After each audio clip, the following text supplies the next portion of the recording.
caros alunos e alunas, sejam bem-vindos, bem-vindas a mais uma aula do canal Leide Explica e hoje trataremos aí da disciplina de contratos 1, retomando os nossos slides, aquele material de aula. Logo, essa aula é destinada principalmente aos alunos do 5º semestre do curso de Direito do ISCA Faculdades.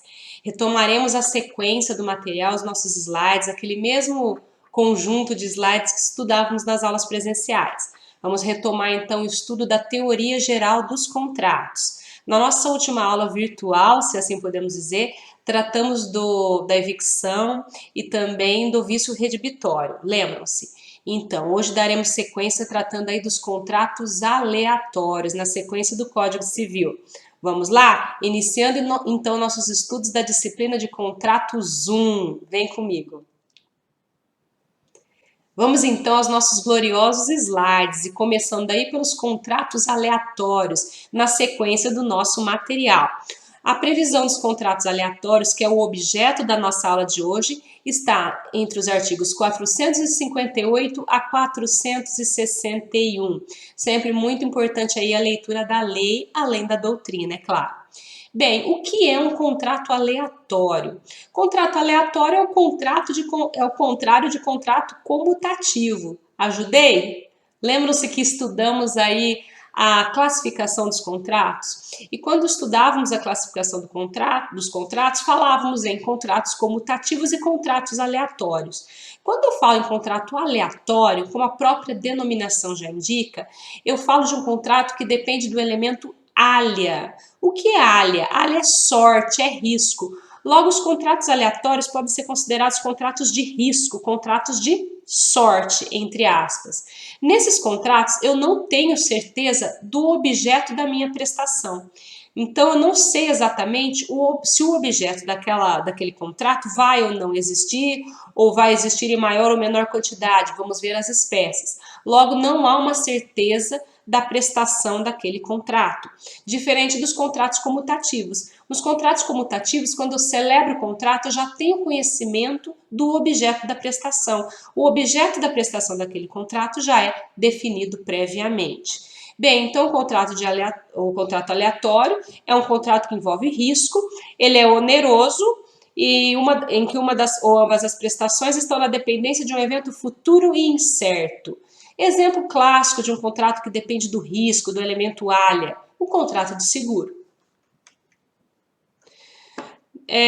Nelson Neri Jr., ele fala que os contratos aleatórios, eles podem ser aleatórios por natureza ou por vontade das partes. Existem alguns contratos que pela sua própria natureza, pela sua própria particularidade, já são aleatórios. Exemplo, um contrato de jogo, um contrato de aposta, um contrato de seguro, de cessão de crédito pro absoluto, contratos de sociedade de contas de participação, enfim, são contratos que, por sua própria natureza, já têm o elemento risco intrínseco. Recomendo aí darem uma olhadinha no jogo rápido sobre a possibilidade de cobrança de dívidas de jogo. Nesse vídeo eu trato aí brevemente sobre os contratos de jogo e de aposta, fazendo a diferenciação entre eles. São contratos, então, aleatórios por natureza. Tem contratos que são aleatórios por vontade das partes, ou seja, a sua natureza não induz esse caráter de risco, mas as partes optam por por colocar o risco ali como objeto do negócio. Um exemplo, compra e venda de coisa futura, é um exemplo clássico. Nesse caso, o comprador deve pagar o preço, ainda se a coisa não venha existir na qualidade e quantidade esperadas, nos termos do artigo 459, tá? Então, vamos estudar aí as modalidades de contratos aleatórios. Observação antes de prosseguir. O contrato de seguro por tempo indeterminado é aquele que é para a vida inteira. Ele não pode ser considerado aleatório, ele é comutativo, uma vez que a morte é um evento futuro, mas que não é incerto. 458, vamos à primeira modalidade aí de contrato aleatório. Se o contrato for aleatório por dizer respeito a coisas futuras ou fatos futuros, cujo risco de não virem a existir um dos contratantes assuma, terá o outro direito de receber integralmente o que lhe foi prometido, desde que de sua parte não tenha havido dolo ou culpa, ainda que nada do avançado venha a existir. Estamos falando de um contrato aleatório na modalidade emptio spei. Vamos ver no final aí a classificação com as nomenclaturas. Vou fazer uma tabelinha aí para facilitar o entendimento, mas por enquanto eu quero que vocês fixem o seguinte: o artigo 458 do Código Civil fala da modalidade de contrato aleatório emptio spei, em que o risco está na existência da coisa. Ou seja, as partes, quando celebram um contrato, assumem o risco quanto à existência. Logo, se não vier a existir, ainda assim é a obrigação do contratante, exceto se houver dolo ou culpa por parte do contratante que deixou aquela coisa perecer. Mas se não houve dolo ou culpa, eu falo que esse contrato se concretizou, ainda que nada venha a existir. Aqui, só lendo aqui o nosso trechinho do resumo, fala o seguinte, que ainda que a coisa futura incerta não aconteça, a outra parte receberá todo o preço da coisa. Exemplo, contrato de seguro. Nós pagamos todo o preço do seguro, mesmo que o sinistro não aconteça. Outra modalidade de contrato aleatório. Vimos então no 458 que o risco estava na existência da coisa. No 459 eu falo na modalidade emptio sperata. Ou seja, o risco está na quantidade da coisa. A existência não está em risco, mas sim a quantidade, o quanto eu terei daquela coisa. É o que dispõe o 459. Se for aleatório, por serem objeto deles coisa futura, tomando o adquirente a si o risco de virem a existir em qualquer quantidade, terá também direito alienante a todo preço, desde que de sua parte não tiver concorrido com culpa, ainda que a coisa venha a existir em quantidade inferior à esperada.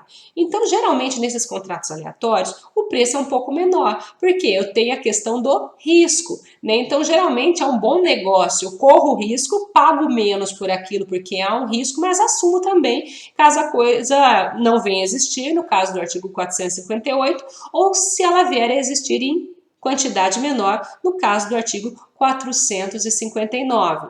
Nesse caso, temos aí um risco ligado à quantidade maior ou menor da coisa esperada, e o preço será devido ainda que a quantidade que venha seja menor que a esperada. Mais uma ressalva aí quanto à culpa do alienante, né? A parte contratante ali, o alienante não deve ter agido, contribuído com culpa para que aquela quantidade seja menor.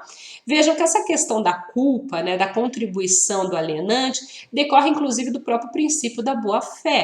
Né? Se não há boa-fé, eu não posso prestigiar boa-fé. Então, esse é o espírito da legislação. Lembrando que os princípios, eles orientam também o legislador. Eles auxiliam na interpretação, eles podem ser aplicados diretamente e ainda inspiram o próprio legislador. Logo, toda normativa, todas as normas que temos aí no Código Civil se inspiram naqueles princípios contratuais que já estudamos, especialmente a boa-fé. E o parágrafo único ele faz um adendo, né? Nesse caso aí que o risco não é da existência, o risco é quanto à quantidade. Logo, eu não assumi risco quanto à existência. Lembra-se, o risco da existência está no artigo 458. No 459, o risco é somente quanto à quantidade da coisa. Logo, se nada vier a existir, a alienação ela não haverá. E o alienante deverá restituir, deverá devolver aquilo que recebeu. Justamente porque o objeto, nesse caso do contrato, era uma coisa em maior ou menor quantidade. Se não há o objeto daquele contrato, aquele contrato ele não existiu. Então, é dever do alienante restituir o preço, tá? Então, de outra parte, como eu já havia dito, como o risco é da quantidade, se houver uma quantidade menor do que a esperada, o alienante não deve devolver nada, porque aquilo está no risco.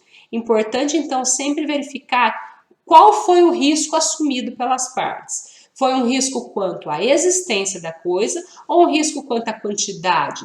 Emptio spei, existência, ou emptio sperata? No caso aí de quantidade. Aí, a depender do risco, as consequências serão diferentes. 460. Se for aleatório o contrato, por se referir a coisas existentes, mas expostas a risco, assumido pelo adquirente, terá igualmente direito ao alienante a todo preço, posto que a coisa já não existisse em parte ou de todo no dia do contrato. O caso desse artigo é aquele em que o contrato tem por objeto coisas que já existem, mas que estão expostas a risco. Se mesmo assim o adquirente quiser a coisa, com a incerteza da existência da coisa no dia do contrato, o alienante terá direito a receber o preço integral.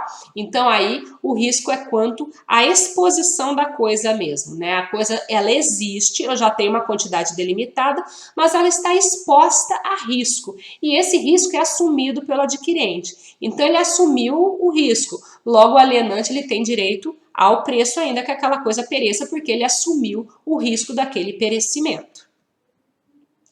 461. A alienação aleatória a que se refere o artigo antecedente, essa da coisa que já existe, mas está exposta a risco e o adquirente assumiu aquele risco, poderá ser anulada como dolosa pelo prejudicado se provar que o outro contratante não ignorava a consumação do risco, a que no contrato se considerava exposta a coisa. Ou seja, boa-fé novamente. Se aquele que está vendendo a coisa já sabia do risco, que não era um mero risco, que aquele risco iria se concretizar de qualquer forma, aí houve até uma fé com relação ao adquirente. Né? Vejam que o adquirente, ele adquiriu aquela coisa provavelmente por um preço melhor, porque ele assumiu o risco ao qual a coisa estava exposta, mas era apenas um risco. A partir do momento de que aquilo não era um risco, mas era uma certeza, né? E o alienante ele simplesmente se calou para poder concretizar o negócio, ele faltou com boa-fé, inclusive com deveres anexos da boa-fé. E a lei, ela prestigia a boa-fé. O adquirente ele deve manter a transparência, a honestidade nas relações contratuais. E a lei ela não foi alheia a tudo isso. Ela, justificando aí na questão da boa-fé, previu a possibilidade aí de má-fé por parte do prejudicado e as consequências decorrentes disso. Desse modo, a venda aleatória de coisa sujeita a risco poderá ser anulada se o adquirente provar que a conduta foi dolosa, ou seja, dolosa no sentido de intenção. O alienante, ele intencionalmente omitiu um risco que ele sabia que não era um mero risco, que é algo que ia acontecer. Logo ali não falávamos de um contrato tão aleatório assim, não é verdade?